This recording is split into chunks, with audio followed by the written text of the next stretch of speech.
Thomas couldn't quite remember. I have to collect something for the grand finale. Something blue. Well, puffed Henry, there's a big blue flag over there. That must be it, whistled Thomas. The blue flag was soon loaded onto his flatbed, and Thomas puffed off to the party. Thomas was sure the great magician was going to be very pleased with him. Thomas arrived at the party. The children were very excited.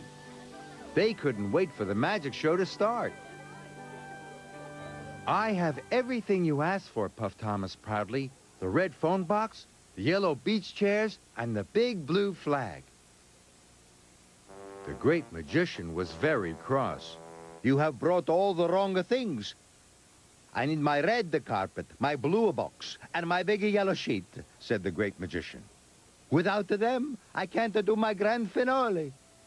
Thomas felt awful. He had been daydreaming about being in the magic show. He hadn't listened properly to Sir Topham Hatt.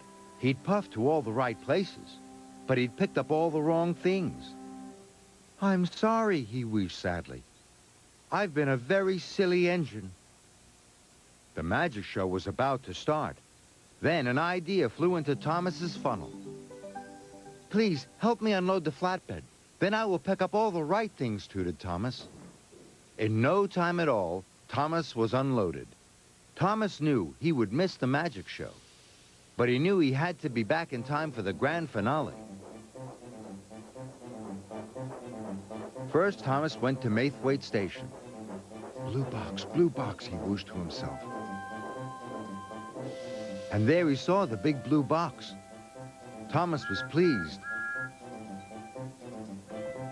Soon it was loaded, and Thomas raced off. Next, Thomas chuffed to Marin Station. Red carpet, he puffed to himself. And sure enough, there was a red carpet, ready to be loaded. Thomas was very happy.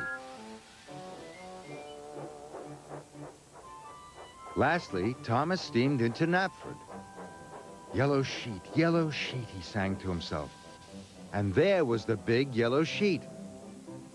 It was quickly loaded onto Thomas's flatbed, and Thomas raced back to the party.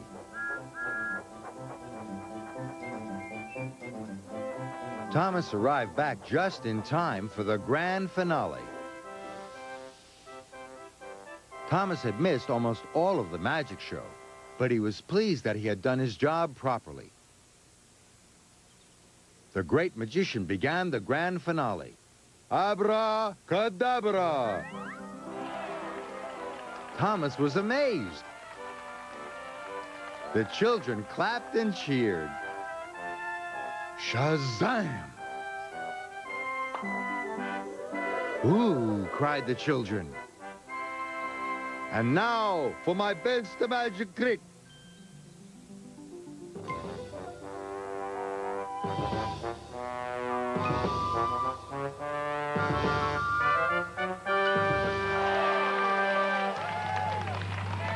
The children laughed and cheered. And Thomas was the star of the show.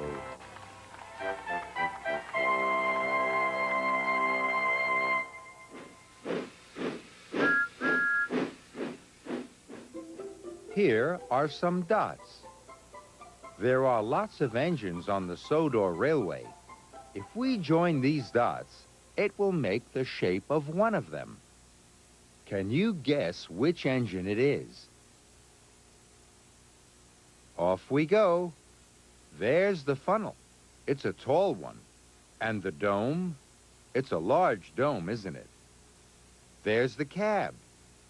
And the coal tender. Do you know which engine this is yet?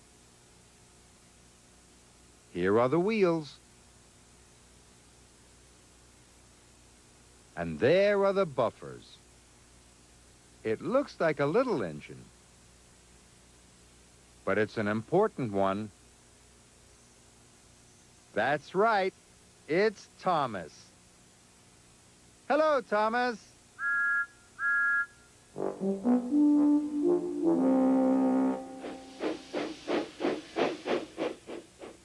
Henry is ready to leave the station.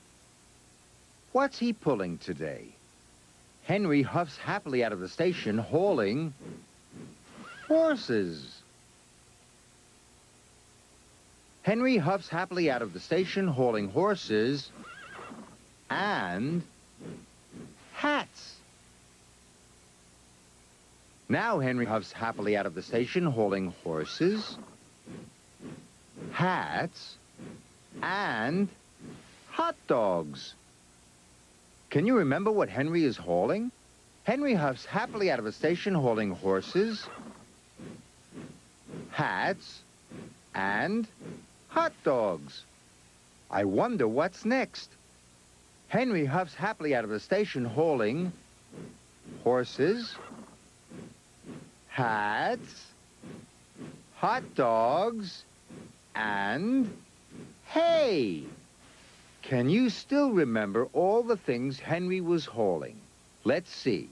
Henry huffs happily out of the station, hauling horses, hats, hot dogs, and hay. I wonder where Henry is going. Henry is huffing his way to a horse show.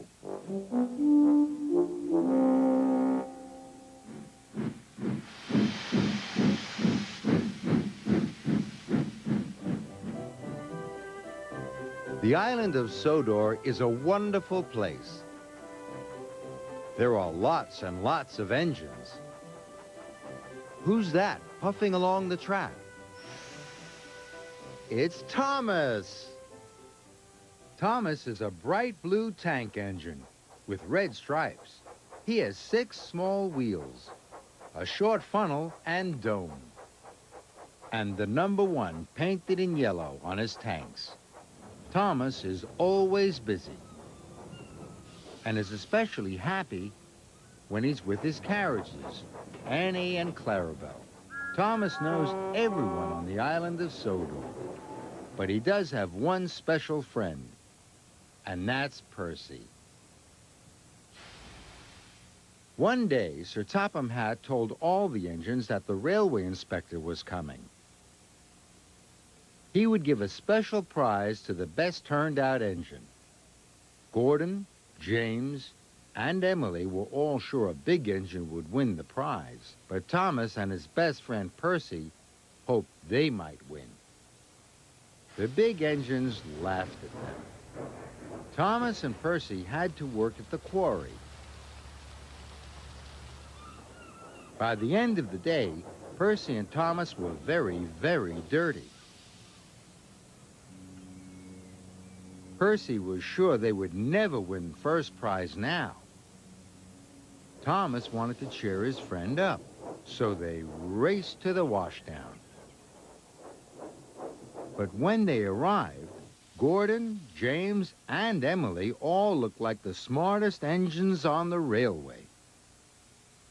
Now Thomas was worried, but his friend Percy cheered him up.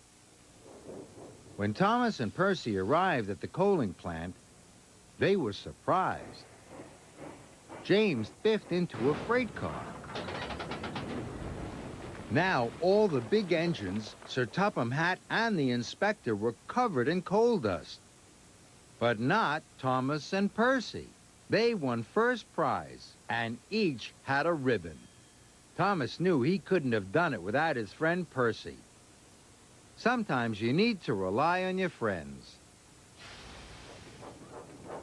One day, Thomas was picking up telephone engineers. They were to mend the telephone poles. A great storm had blown them down. Then Thomas saw something wonderful. Edward told him about an old story. It said that there was something magical at the end of a rainbow. Thomas huffed and puffed all over the island. He was looking for the end of the rainbow. Thomas was so busy, He didn't have time to say hello to his friends. And he didn't have time to help his friend. Then there was trouble.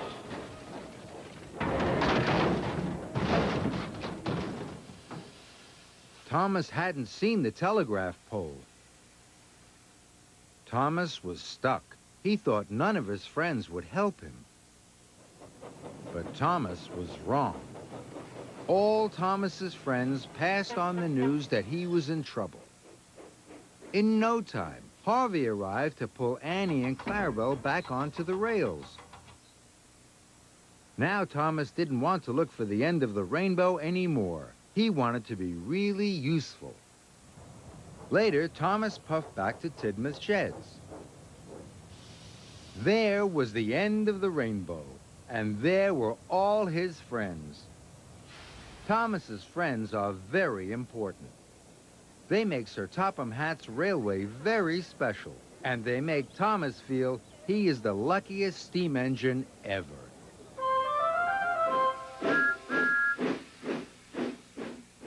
Today, Edward, Henry, and Gordon all have different jobs to do.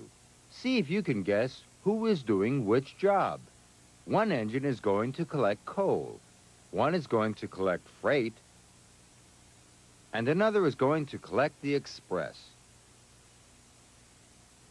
Can you guess what Gordon is doing today? Off he goes, around the bends. He's on his way. But what is he going to do? Almost there. Gordon is collecting the express at Knapford Station. Who's next? Henry. What is Henry doing today? He's got a windy way to go. Around the bends, steaming along.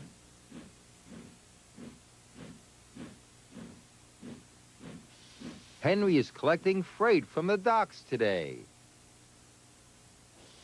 What about Edward? Can you guess what Edward is doing today? He's on his way, twisting and turning and puffing along.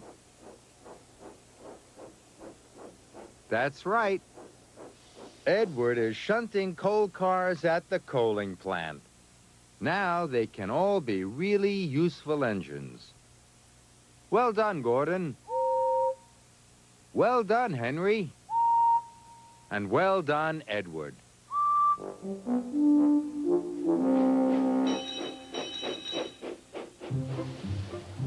Thomas set sail. It was a blustery, buffety day on the island of Sodor. Edward's coal cars creaked and cranked against the wind. Percy's mail cars shuttled and shivered. But Thomas hardly noticed the wind at all. He puffed into Brendam Docks. The mayor of Sodor had ordered a brand new sailing boat. I am to take the sailing boat to the mayor's launch party at the harbor, tooted Thomas excitedly. The mayor, Sir Topham, and Lady Hatt will all see the boat go into the sea for the very first time. The boat had a tall mast and was painted bright red. It's wonderful, gasped Thomas. It's red. I should be taking it, huffed James. It's heavy. I should be taking it, wheezed Gordon. Cranky lowered the sailing boat onto Thomas's flatbed. It's not too heavy for me, tooted Thomas. You must wait for the engineer to lower the mast, snapped Cranky. The mast will be no trouble for me, Thomas whistled, and he raced off. Thomas puffed proudly along. The wind was strong, and the boat was heavy, but not too heavy for Thomas. Thomas came to a steep hill. He chuffed hard, pulling the heavy boat. I can do it. I can do it, he puffed. And soon he reached the top. Hooray! Thomas tooted. I did it! He felt very pleased, and he steamed on. Then, Thomas met Emily. Look at my sailing boat, Emily, Thomas tooted. Don't you look grand, wished Emily. And Thomas knew he did. Thomas felt very grand as he steamed past Elizabeth. Be careful with that tall boat, she hooted. It's a very blustery day. But Thomas felt far too important to take any notice. Next, Thomas puffed towards a low bridge. Rosie was waiting at the signal. Watch out, Thomas, whistled Rosie sharply. Thomas applied his brakes and stopped, just in time.